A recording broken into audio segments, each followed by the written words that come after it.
salah satu aplikasi dari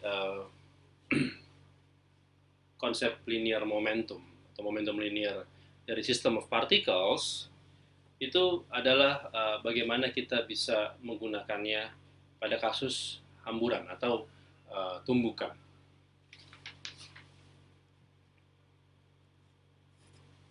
Jadi saya akan membahas satu kasus yang sebenarnya cukup familiar dengan kalian. Kalian sudah menemui ini sejak sejak fisika dasar, bahkan mungkin di SMA. Itu tumbukan dua partikel.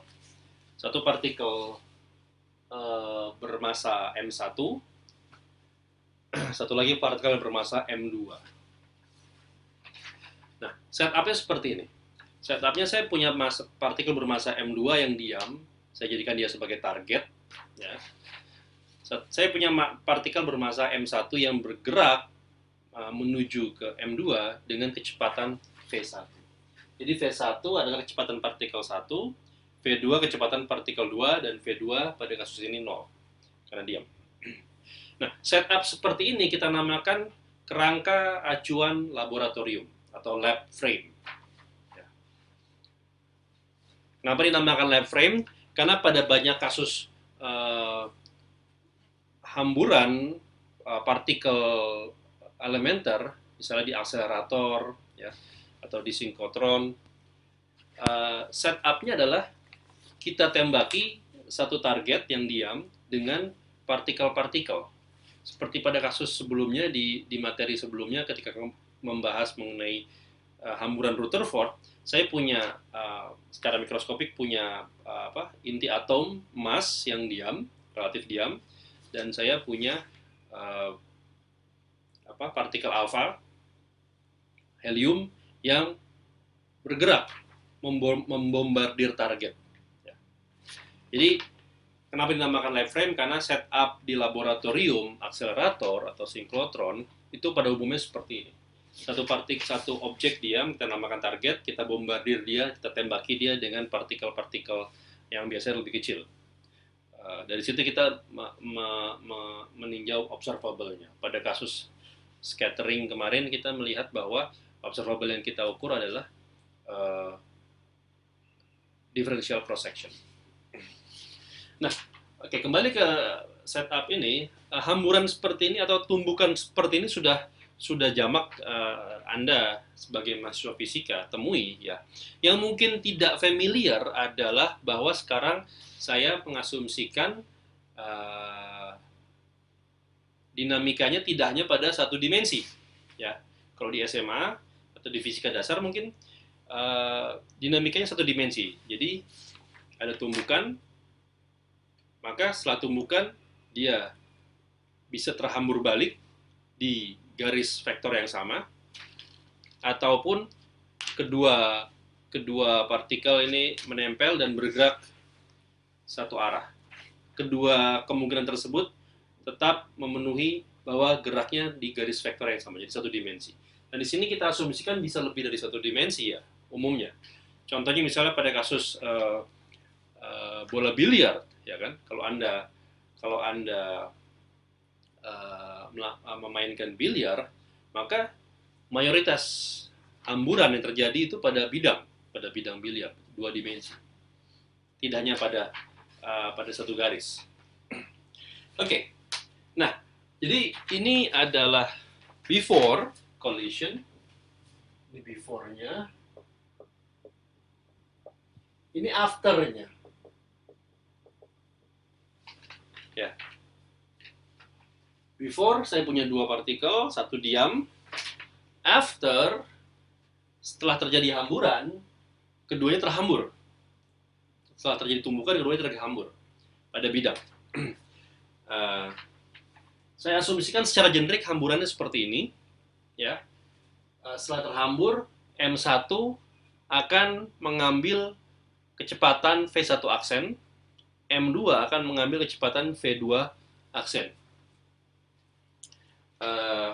Dan mereka terhambur dengan sudut, ya, sudutnya diukur relatif terhadap tadi garis sumbu horizontal, θ1 dan θ2 masing-masingnya.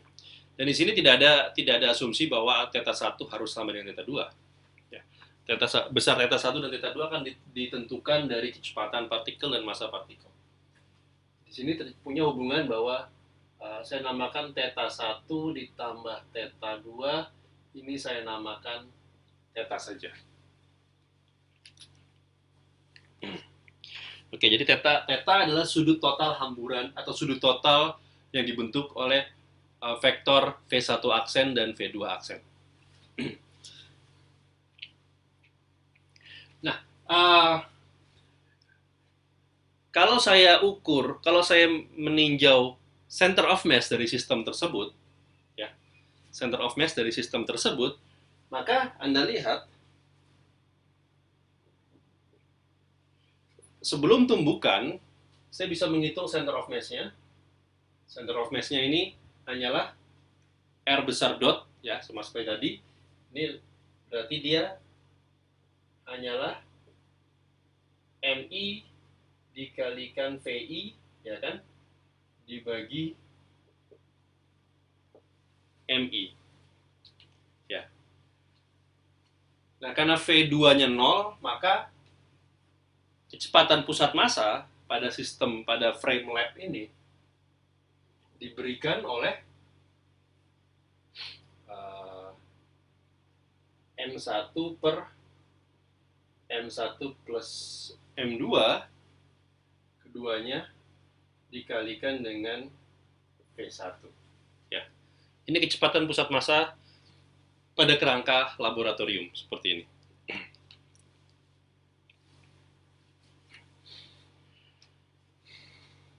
Nah, jika dalam interaksi ini tidak ada gaya eksternal, maka kita tahu kemarin bahwa momentumnya conserved. Momentumnya conserved artinya momentum sebelum tumbukan, ya, itu sama dengan momentum setelah tumbukan. Sebelum tumbukan, saya hanya punya M1 V1. Ya. Setelah tumbukan, saya punya M1 V1 aksen ditambah M2 V2 aksen. Ini persamaan vektor, ya. Persamaan vektor.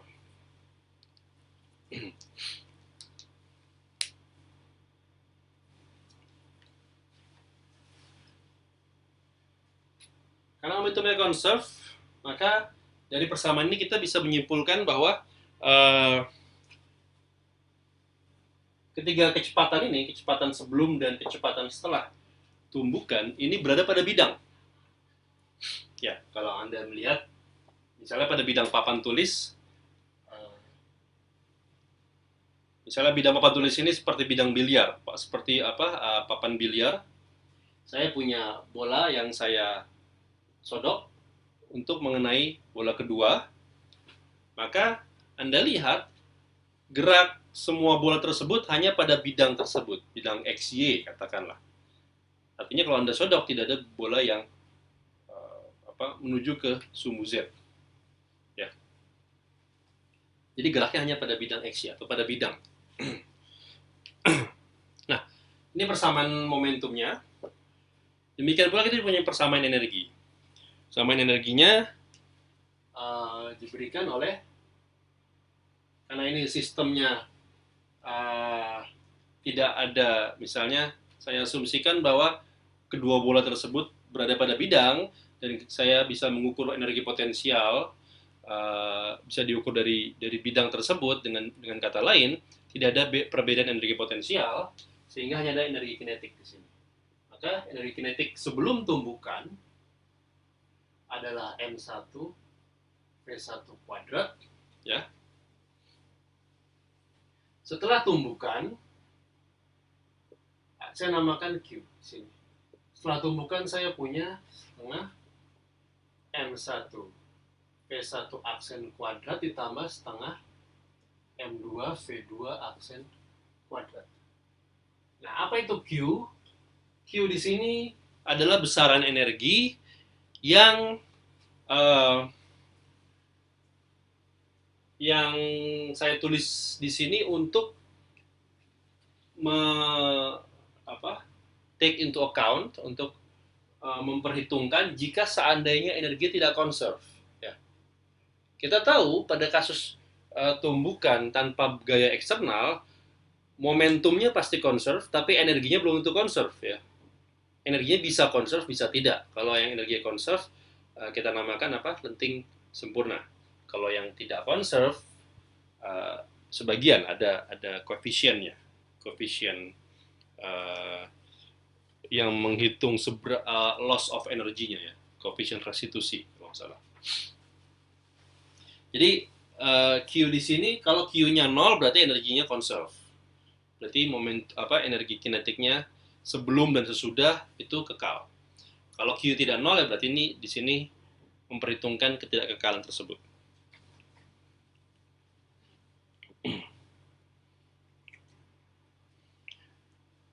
Ya, kalau Q-nya 0 maka kita namakan elastik, ya, atau lenting sempurna. Oke,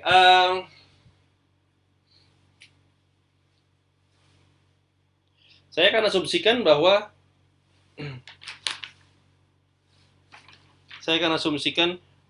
pada kasus ini elastik. Jadi pada kasus elastik,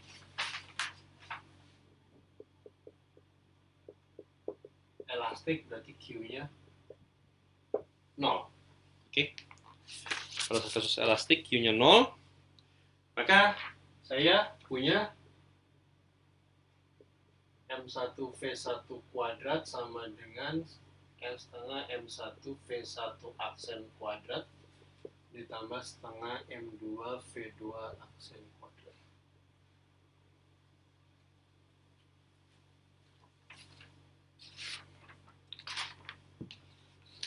Oke, nah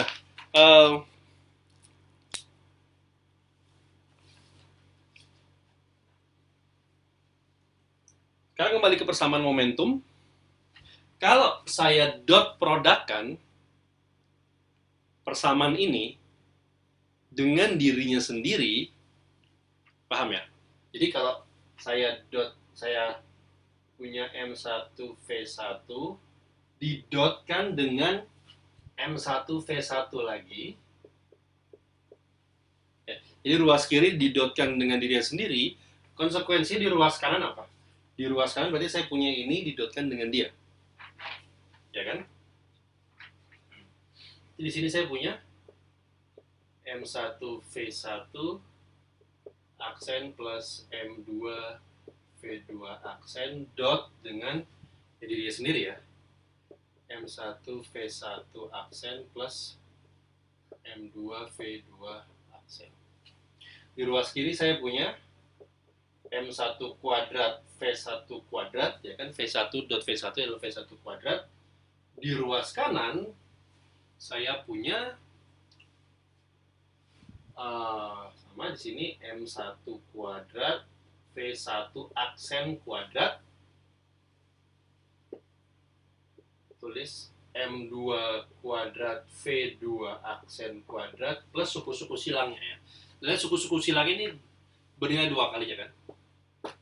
M1 M2 V1 aksen dot V2 aksen itu kan sama dengan M2 M1 V2 aksen dot V1 aksen. Jadi saya tulis 2 kali.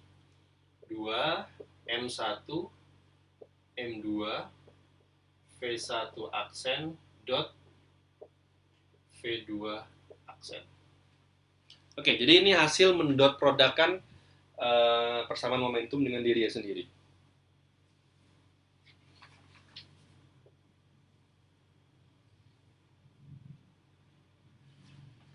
Nah, kalau Anda lihat, sekarang kalau saya eliminasi dua persamaan ini dari persamaan energi, ini dari persamaan momentum, ya. Kalau saya eliminasi, artinya eliminasi saya kalikan persamaan energi ini dengan 2 kali, maka jadi M1V1 kuadrat ini M1V1 aksen kuadrat, M2V2 aksen kuadrat saya eliminasi, maka apa yang akan saya dapatkan?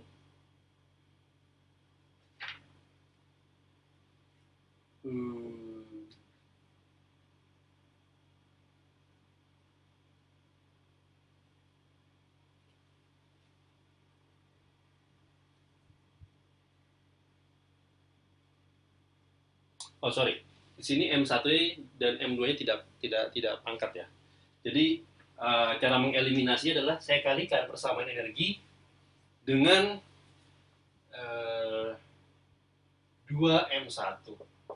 Oke. Jadi hasil ini bisa saya tulis di bawah sebagai, kalau 2 berarti saya punya M1 kuadrat V1 kuadrat. Ini adalah M1 kuadrat V1 aksen kuadrat. Nah, ini adalah M1 M2 ya. V2 aksen kuadrat. Maka ini bisa saya eliminasi. Ruas kirinya 0, cancel. Ruas kanannya ini juga tercancel. Tinggal M2 kuadrat V2 aksen kuadrat dikurang M1 M2 V2 aksen kuadrat. Maka ini bisa ditulis sebagai berikut. Ini adalah M2 dikurang M1 dikalikan M2 V2 aksen kuadrat ditambah sisanya. Tambah 2 M1 M2 V1 aksen dot V2 aksen. Nah, karena ruas kiri yang 0, saya bisa bagi kedua ruas dengan M2.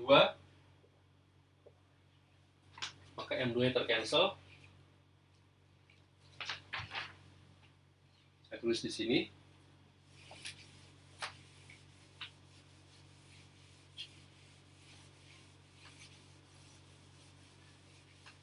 Maka saya punya relasi, kalau saya balik, saya tuliskan seperti ini, 2M1 V1 aksen dot V2 aksen itu, ini saya pindahkan ke ruas kiri, saya punya M1 minus M2 V2 aksen kuadrat. Oke. Nah, V1 aksen dot V2 aksen, berarti vektor ini didotkan dengan vektor ini. Itu tiada lain daripada ini adalah besar vektor V1 ya dikalikan besar vektor V2, besar vektor V1 aksen dikalikan besar vektor V2 aksen dikalikan sudut yang dibentuk oleh keduanya. Sudut keduanya adalah theta, cos theta. Ya. Artinya apa? Dari sini saya bisa menentukan besarnya theta. Caranya seperti apa? Caranya Anda lihat di sini, saya bisa menulis cos theta ini sama dengan M1 minus M2 dibagi 2 M1 V2 aksen kuadrat dibagi dengan V1 aksen V2 aksen. Jadi tinggal V2 aksen per V1 aksen. Oke, jadi di sini saya dapat besar sudut yang dibentuk, sudut total ya, theta sebagai penjumlahan theta 1 dan theta 2. Cos theta dapat ditentukan dari M1 dikurang M2 dibagi M2 M1 dikalikan berapa besar skalar dari kecepatan M1 setelah hamburan dibagi dengan, berapa besar skalar kecepatan M2 setelah terhambur dibagi dengan besar skalar kecepatan M1 setelah terhambur.